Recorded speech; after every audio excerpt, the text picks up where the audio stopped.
Kasi ganito yung feeling ng pagbablog namin dati. Pero wala kaming mga light. Basta, nakakamiss. Oo, nakakamiss siya. Parang ganun. Dahil na-miss mo, ano ba yan? Gagawa na rin na naman ba ng vlog? Magbabalik ba ang Jamil? What's up? Noong nag-deactivate kayo ng account, was there an instant regret after? Ako kasi talaga yung nag-delete.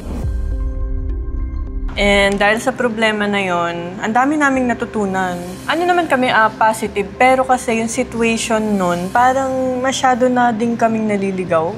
Ganon. Tama. Na hindi nakikita ng mga fans. Doon din na-test. Yes. Ang relationship ninyo as a couple kasi anytime pwede rin kayong maghiwalay nun. Yes, oo. True, Girl, true. I pay my taxes. Kaya confident ako ngayon pag-usapan to because I pay my taxes and I pay them, my taxes. we all pay our taxes. Yes. Naninanakaw lang.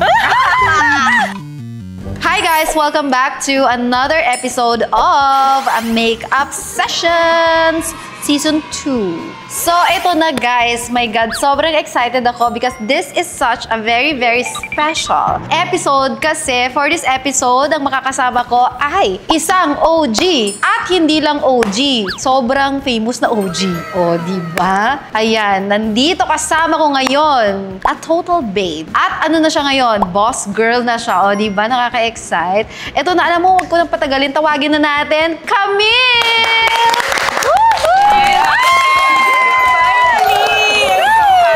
Grabe! I'm excited. Eto na, alam mo, before tayo magkumustahan and before natin pag-usapan ang ibang-ibang ano mo na ngayon, vibe mo ngayon, is ipakita muna natin ang makeup kit. Ayan, ang makeup kit na... Taray, diba? Bongga. Eto, ako magsa-start na ako. Anong una mong ako, gagawin? Sa totoo lang, sa pagme-makeup ko, ang pinakauna kong ginagamit is, wala akong ganyan eh. Ah, wala kang spray. Hindi, meron kang spray. Nakikita ko, ayun, no? Ano siya eh? Setting. Oo, setting siya. Pero wala kayong yung pre-makeup, wala kang gano'n. Oo, ano na agad, sunscreen na Ay, agad. hindi, dapat bumili ka. Kaya nga eh. Gumawa na lang. Gumawa ka! Tama Sa ka totoo dyan. lang, Alam mo, tama ka dyan. Hindi tayo super pro. Pero ito yung tanong ko sa'yo, dahil nga, meron kang sunscreen product. Ano ba yung mauna talaga? Moisturizer or sunscreen? Moisturizer, tapos sunscreen. Yung pala, mag-moisturizer na tayo. Magsa-sunscreen na ako. Ay, okay. Di wala ka rin palang ano. Wala talaga. So, okay lang. Ito naman ate, meron siyang ano talaga. Hydration. Oo. Okay. Kahit paano. Pero matte finish siya, guys. Ako, gagamitin ko yung aking Adorn Tinted Sunscreen after mag-moisturizer. Siguro sa sobrang sensitive kasi yung skin ko eh. Kaya parang pag naggaganyan ako, nagiging sobrang oily ako. Okay. Ganun Ang dami ng amount. Ganyan talaga, no? Maglagay ng maglagay ng sunscreen. Alam na natin, mga viewers, ganyan kadami maglagay ng sunscreen. Maganda talaga, legit. Kasi natry ko na eh. Natry ko na siya. At yun din ang gagamitin ko. Ito yung bagong-bago nilang Adorn Premium Tinted Sunscreen with SPF 50 PA+++++. Yes, totoo. Di ba? Unang-una pa lang, product endorsement na. Nauna talaga Diba? siya. Nauna talaga siya. Dahil ito talaga yung una kong ina-apply. Alam mo, parang wait lang, nag-search kami sa internet, parang hindi ka masyadong nagpapa-interview, di ba? Oo, talaga Hindi talaga. never. Ito lang yung kay ate kasi love ko siya. Tama. Truly. Ako naman si Tama. Hindi, totoo kasi alam Girl. nyo, nung mga panahon namin na nagbablog talaga, yung 2019 ba tayo? 2018? Well, ako, Matagal na since talaga. 2012. Charot. Grabe, sobrang Oo. OG. And nakakatuwa lang dahil si Ate Michelle talaga ang basihan ko sa kaartihan.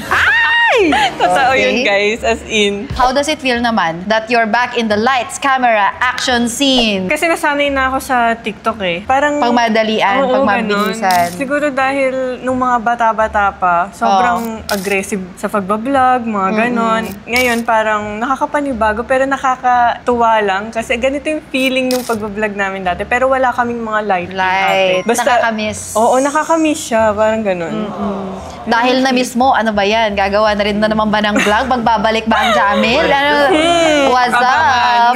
Abangan. Abangan na lang. At hintayin na lang natin yun. True. Kasi minsan pagka sinasabi namin, parang hindi nangyayari. Oo. Kaya na lang natin i-work. So, anong mga pinagkakabisihan mo ngayon aside from Adorn? Ano din ate, mga cats ko, dogs, gano'n. Ay, Yun lang. pet lover. Pet lover tayo. Oo, pet lover for Tsaka hindi... Oo, for parent.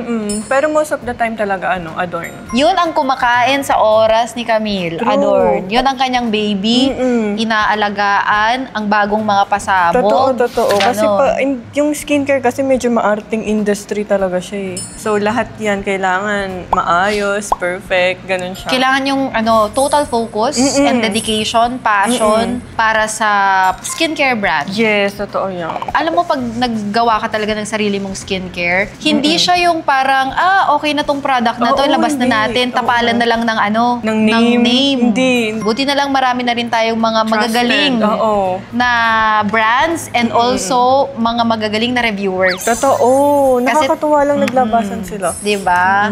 At dyan natatakot yung mga brands, diba? Sa mga reviewers True, na kasi magagaling honest talaga. sila as in. Oo, brutal talaga. Totoong totoo. Bagalan mo mag-makeup dahil marami pa tayong Okay. marami tayong questions. Huwag ka magmadali. Anyway, nakita ko nag-Vietnam kayo ni J-Sam. Ay, Tama ba? oo. Vietnam, di ba? Ano, kumusta? Ang Kumusta saya lang. Vietnam Yung nyo? Vietnam, yung culture nila doon, parang, alam mo yung province vibe natin na Nueva Ecija, Ilocos, parang ganun siya ate. Nagpunta kami sa Sapa. Doon naman sa Sapa, sa bundok kasi siya, di ba? Parang malamig, ganun. Pero nung pumunta kami doon, simple lang din mga tao, masasaya lang, mababait, ganun. Tsaka yung food nila masarap. So, sa mga travels ninyo ni J-Sam, sino nagpaplano? Ikaw or siya? Ay, mostly ikaw. Girl talagang I feel like nagpa- babae naman talaga yung maplano. Eh. Tsaka yung mga itinerary, mga ganyan, mga gustong puntahan. Kasi yung mga partner natin, parang, sige, Relax. sama na lang kayo. Ano na lang, sila bayad. Tayo plano. Totoo. Diba? Ganun yun True. eh. Spontaneous ba kayo pareho? Or sinong mas spontaneous at mas dapat planado? Ako, kasi parang gusto ko yung mga moment na nakaayos lahat, ganun. Ganun. Ikaw yung mas talagang planner, yung kasama mo spontaneous. Parang, in fairness naman, mukhang si J-Sam naman talaga very spontaneous siyang klaseng tao. Oo. So ayun, nag-enjoy naman kayo. Oo, ate. Kasi pag nagka-travel ka or kayo, yung mga nanonood, parang alam mo yun, nare-relax ka, yung mga problema na iiwan sa Pinas. Yung mga Pahinga. ganun. Pahinga, oo. Tama, pahinga din talaga. Tsaka minsan na-realize ko rin na yung travel talaga is kailangan ng tao, lalo na pagka sobrang drain ka na, yung mga ganun. Parang puro Yeah. ka na lang work. So ito na nga, alam mo nakikita ko, napaka-confident mo sa mga selfie mo, sa Ay, mga oo, ate. girl, bikini pics. Sa ngayon, bawal na siya. Ay. Paano yan? Paano magkaroon ng ganyang confidence, bebe? Ano naman ate, di ba kasi dati nung mga panahon na sobrang payat ko talaga. Parang... Puyat ka pa rin naman. Ano tawag mo? sorry. Hindi, I mean, yung... Charot. Nung mga teenager ako, sobrang Ah. payat ko. As in, parang buto-buto na nga lang ako nun eh. Pero malakas naman ako kumain. Siguro dahil sa age lang. Nung medyo nagkalaman ako, parang sobrang na-appreciate ko yung katawan ko. Ganun. Sabi ko, dinadasal ko pa nga kay Lord. Sabi ko na sana naman magkaroon ako ng kahit konti lang. Laman. Nung nagkalaman ako, nung tumatak na ng 20 years old pataas, ayun, parang medyo, siguro dahil bumabagal din metabolism Baka. natin. Tama, parte Ganon. lahat yan. Oo. Ayun, doon lang ako So nagkaroon. you mean to say, nung nagkalaman ka nga, that gave you more confidence? Taray. Kasi may times pa ako ate na parang, alam mo yun, doble pa yung pantalon na sinusuot ko para tumaba lang yung legs.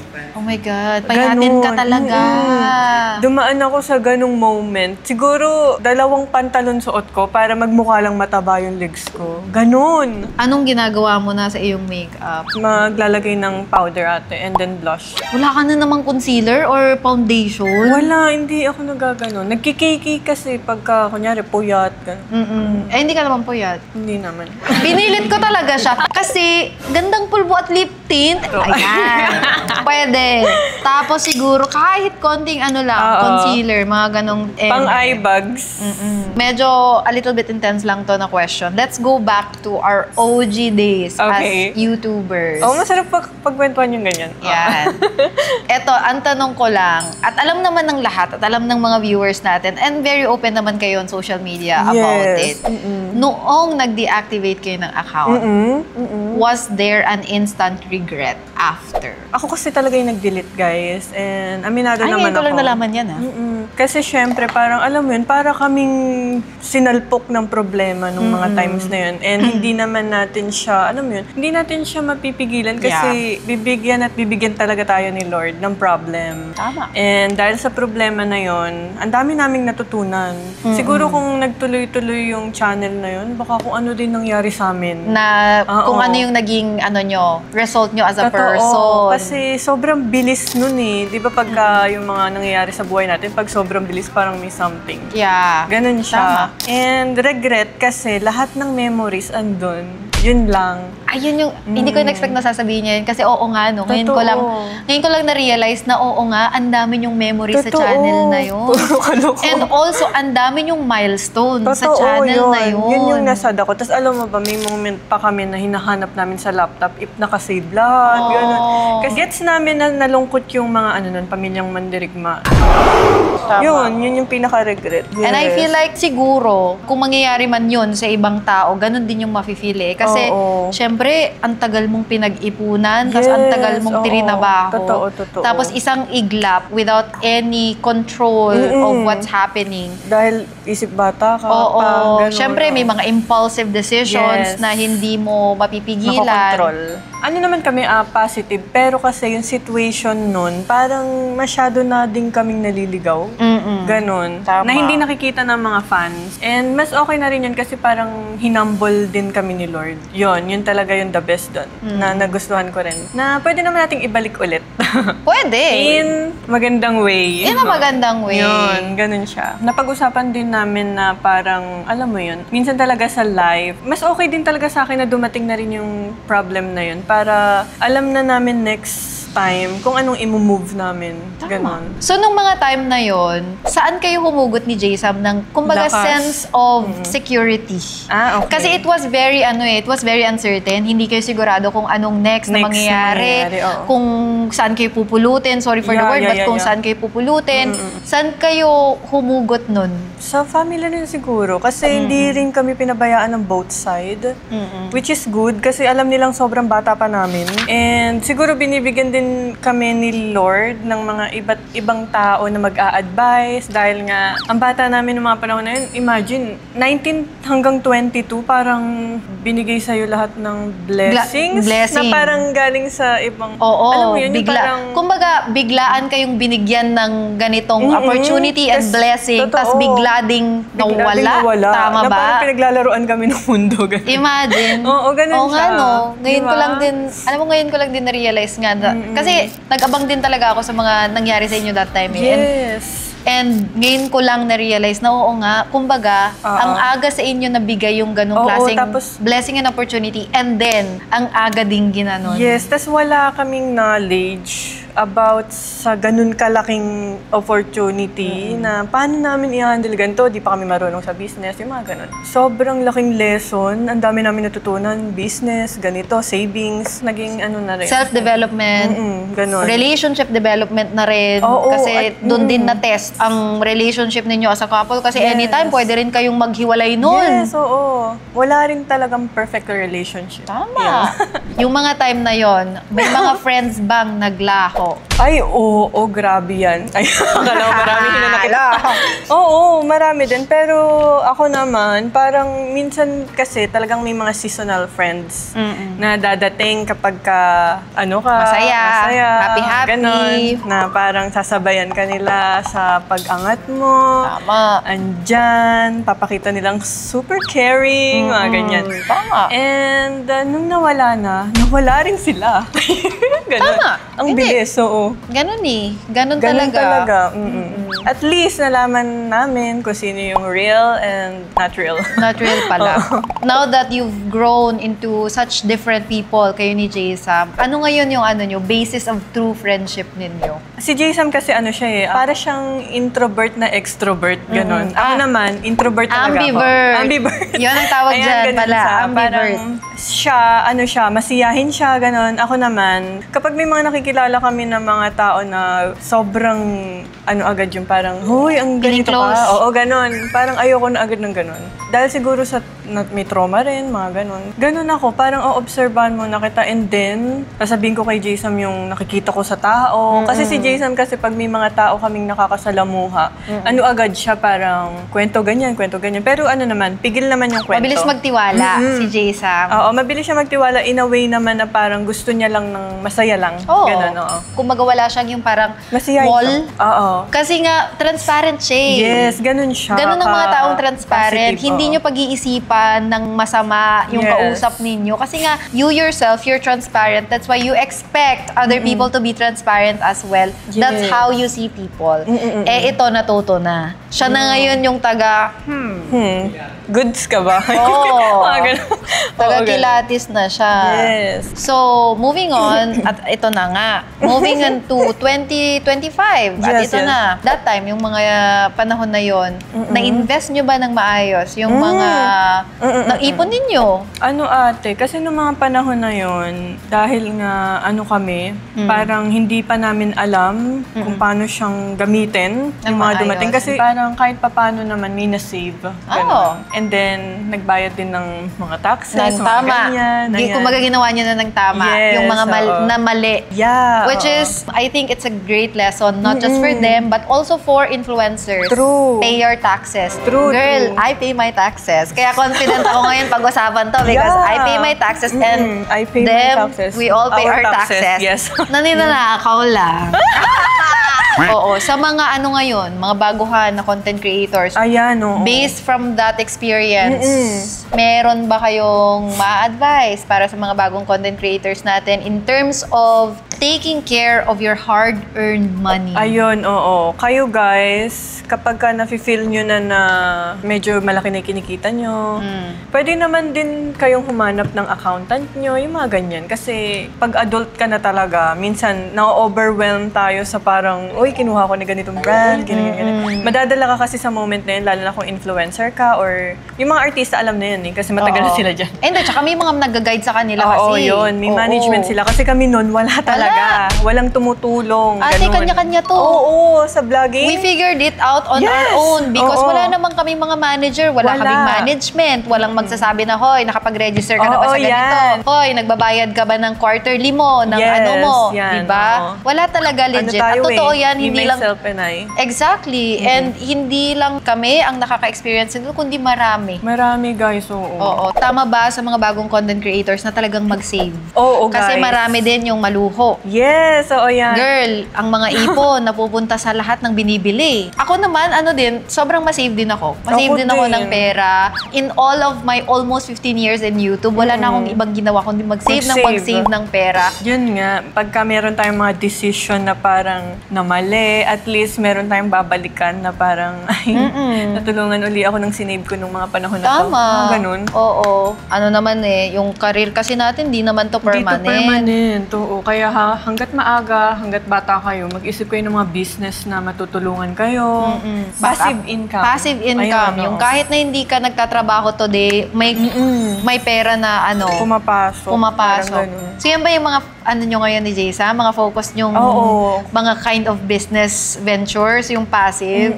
Kasi parang, syempre, tumatanda na rin tayo, mga ganun. Tama. Hindi naman pwede na parang lagi na lang tayong happy-happy. Tama naman. At hello, sino ba naman ang may gusto na araw-araw ka pa rin magtatrabaho? Hindi ba pwede na mag-relax ka din at meron kang Oo. building of apartments na kahit na hindi ka magtrabaho today, alam mong may nagre-renta. Ano yung rules mo when it comes to money? Yung sobrang basic lang na rule mo na talagang sinusundan mo. Ako naman kasi, naniniwala ako sa kasabihan nila na kapag hindi ka madamot, maraming blessings na dadating. Ganun siya. So, ako, kahit hindi na namin binibideo or pinipicturean, kapag may nakikita kaming mga taong nangangailangan talaga is bibigyan namin sila. Hindi kami nagdadalawang isip na parang, kasi binigyan namin sila, so bibigyan kami. Oo, parang ganun. Parang, pero you just do it because you want to do it. Oo, yun.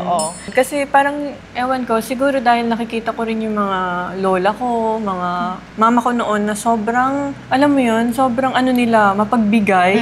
Tapos nakikita ko rin na bumabalik din sa kanila yung ano. Tama. Sabi nga, di ba, when you give, it returns tenfolds. Yes. Yun yung paniniwala ko, guys. Sino sa inyo ni J-Sam, sino yung mas matulungin talaga, mabigay? Is it you or... both naman. Pareho kasi naman kayo. Minsan naman, kapag siya, randomly nakikita ko siya, na nagbibigay sa mga ganito, ganyan. Tapos siya din, parang random lang, nakikita din niya. Alam na natin na, sa kanila tayo humirang utang, Camille. Sa ating mga buhay content creator, kasi of course, matagal na rin kayo nag-start, mas nauna kayo sa mga bagong mga content creators ngayon. Oo, ate. Ano naman yung yung tingin mo, way to stay relevant? Kasi hanggang ngayon, di pa rin naman nawawala yung mga mandirigma. Nandiyan pa rin sila na nakasupport sa inyo. Nakaka-touch. Di ba? Oo, ano ba yung mga ways para ma-maintain yung ganyang pa rin? Level of popularity and fame. Minsan nagugulat ako kasi ang tagal din namin nawala, ate. Parang, kailan ba nawala yung channel? 2021. 5 years ago na rin tayong hindi consistent mag-upload. Pero minsan nag-upload pa rin kasi kami. Ano lang, parang nakaka-touch sila dahil sobrang solid nyo talaga hanggang ngayon. Siguro gawin mo lang yung kung ano nagpapasaya sa'yo, pero wag ka mananapak ng tao. Ayun. Yun. Tama. I know sobrang dami yung nagawang vlogs ni J-Sam. Oo, ate, parang... Meron bang on top of your head right now, may isa ba kayong vlog na nagawa na parang, oh my God, cringe? Ano ba yun? Okay. Sorry, hindi na natin ginawa. Meron ba? Yung pinaka mabilis na papasok sa isipan mo na parang cringe. Siguro yung namin, yung parang mga 100 layers na ewan ko, sobrang gustong-gusto nila yon. Yung mga buko shake challenge, na kinakain namin. Sinashake namin yung mga gulay, tapos... So ngayon, kung iisipin mo, ang cringe parang parang what the fuck? Parang ganun yung feeling niya, parang hindi ko ma-imagine na ginawa ko din yun, ginawa niya yun. Sobrang bata talaga. Tapos no? Parang nakadepende yung mga content sa kung anong gusto ng viewers. Oo, totoo. Pero ayun ngayon, lang. mas nagsishine na yung kung ano mo talaga yung gusto mong gawin. Yes. Oo, dati kasi parang, alam mo yun, nung mga panahon na yun, ate, parang lahat ng content, parang tayo, parang... People pleaser. Oo, yun. Totoo. Ano kasi yan? Ganun naman talaga kasi yung sistema dati. Kasi kung syempre, yung gusto kung ng mga gusto viewers, nyo, anong gusto nila makita, natin. bibigay mo. Kasi, syempre sila nasusunod kasi sila bumubuhay sa'yo eh. Totoo So, rin. parang kumbaga, kung sabihin na lang, sige nga, mag 100 layers of foundation ka nga, gagawin ko rin. Oo, gagawin ko rin. Walang issue, gagawin ko talaga. Kasi nga, yung... Kasi natutuwa sila. Oo. Na which is parang naman din sa part namin, parang achievement na napasaya namin kayo. Na mapasaya yung mga viewers. Ganun siya. Diba? Ang taray. And now, moving forward, eto na, 2025. You are now the owner of a skincare brand which is Adore. Yes. Diba? Bakit skincare? So, may mga panahon talaga nung high school and college tayo na parang nabubuli tayo, ganito, ganyan. Dati, di ba, parang hindi ako confident, ganyan. So, na-experience ko rin yung mga season na yun sa life ko na gusto kong i-share sa mga teenager, mommy, mga ganyan. Na matulungan ko kayo sa skin. Noong magsa-start pa lang ang Adorn, kasi alam ko naman hindi rin naging madali yung pagsa-start ng Adorn. Hindi ba naging mahirap yung pag-transition from being a vlogger na sobrang sikat with easy money? Kasi nga, di ba, we're all there and everything. And then up until nagkaroon ka ng bagong brand, syempre, you're reintroducing yourself. So, hindi siya easy money. Ngayon, ultimo piso, importante. So, paano yung naging transition mo from that time to now? Oo. Ayun nga ate. Nung mga panahon na yon, pag madami kang views, parang sobrang easy money. Na parang mafe-feel mo na rin na parang wala nang achievement. Kasi yung pera sobrang daling pumasok. Oo. Na doon namin na-realize na mas masarap pala na talagang from the scratch yung ginagawa mo na. Alam ko naman na yung YouTube namin is from the scratch. Pero iba kasi yung way ng meron ka talagang pinaghihirapan na kahit piso nga is sobrang halaga, ganun. Ibig sabihin, ang dami mo ring natutunan in terms of accepting that, okay, itong Adorn, since it's a new brand, bagong paghihirapan talaga, hindi pala siya gaya ng YouTube. Oo, na parang mas masarap pala sa feeling yung binibigay mo yung mga, sobrang creative mo, yun, nakaka-fulfill siya. Hindi ka ba at some point, kunyari, ilang years na bang yung Adorn ngayon? 2? 3? O, 2. Within the 2 years, let's say the first 6 months, syempre pagka-launch nung product, syempre siguro hindi rin ganun din kalaki yung yung income. Hindi ka ba napaisip na parang ano ba to? Ang tagal. Balik na lang ako yung ganun. Oo, yung parang ano ba to? Am I really gonna do this? Yung parang ito ba talaga yung gagawin ko na parang maghihintay na lumaki itong maliit na negosyo na to? Hindi ka ba napaisip ng ganun? Hindi naman ate, kasi parang ang naging point of view ko is gusto ko yung bagay na talagang pinaghihirapan ko. Which is sa vlogging naman, gusto ko yun guys dahil gusto din namin yung nagbibideo-video. Pero iba pa rin yung talagang totoong business. Yun, may fulfillment talaga siya guys. Siguro, feeling ko talaga kila Camille tsaka Jaysam, nag-iba talaga kasi yung mindset. Nag-iba talaga yung mindset nila na pati yung, yung parang sobrang laki nung naging growth. Pati yung ganong mentality na coming from scratch, sobrang na-appreciate nila. Oo, ganun. Kasi sa sobrang laki nung pinagbago from up to going whatever it went. Pero ang problem nga kasi sabi ko nga sa inyo, minsan talaga may biglang pagsubok si Lord na ibibigay, pero mas maganda pa rin na laging pinag-iisipan. Right now ba, sa team ninyo, kumusta naman yung araw-araw, ito yung rason ng gising mo? Ang sarap. Masarap siya, lalo na pag nakikita mo yung mga staff mo na nabubuhay mo sila. Ayun yung sinasabi kong fulfillment sa inyo, guys. Yung parang nakakatulong kayo sa tao. Tama.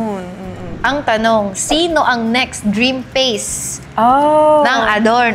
Magsabi ka na malakas kami mag-manifest dito. Parang gusto ko si Ate Angelica. Ay! Hi! Calling! Shout out! Angelica Jane Yap. Gusto ko raw maging endorser ni Miss Camille Trinidad for Adorn. Sobrang mag one of one daw kayo music video. Ayan. So ano naman yung naging achievement ng Adorn na in that 2-year run na umpisahan nyo na, ano yung milestone ng Adorn na up until now kahit simple lang, nakakapagpa-smile sa'yo? Yung mga feedback nila na sobrang natulungan sila sa face nila, sa skin. Isa yon. Tapos, isa din guys, yung parang yung mga staff na natulungan naman namin sa mga personal life nila. Ito, nakakalabas nyo lang ng bagong product. Milestone din to. Oo, yan yung mga ganyan. Yung parang kapag ka nag-create ka ng product, sobrang excited ka kasi alam mong pinag-isipan yung mabuti, mga ganun. Pinaghandaan. Isa namang palakpakan para sa iyo. I love that. That's such a success story. Coming from YouTube days, now as a businesswoman, boss girl. Iba na yung atake ni Maring Camille. Ano na siya? Siya na si Miss Camille Trinidad. CEO and founder of Adorn. Grabe naman natin. At dahil pagka ganyan, nahihiya ako. Ay, huwag ka na mahiya. I-claim mo na yan. At dahil dyan, kami ay magbabalik.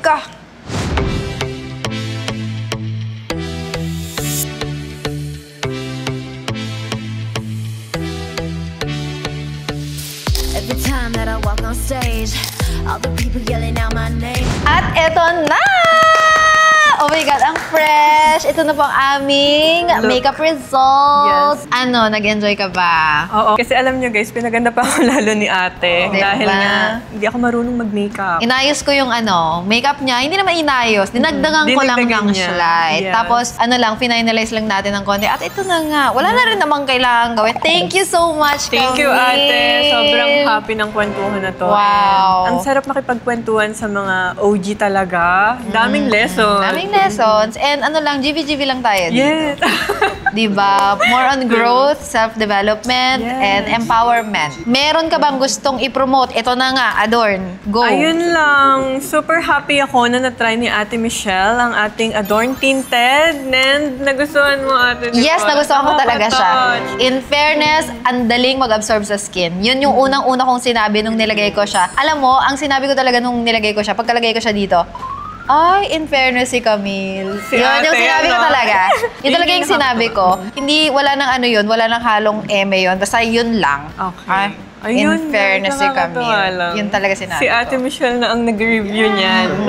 In fair. Grabe. I'm so proud of you. I'm so proud of what Adorn has become. Aw, thank you. And talagang alam nyo naman na pag si Camille, ayaw na niyang ayaw niyang masira yung baby niya brand niya to. oo. Kaya tiwala tayo sa Adorn. Thank you, ate. Okay. Ngayong 12/12 is magla-live tayo sa TikTok and buy one, take one siya.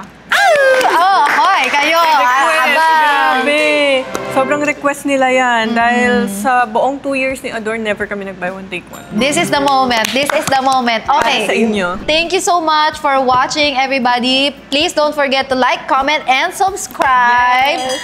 Till our next episode. Bye! Bye! Mwah! Bye, guys!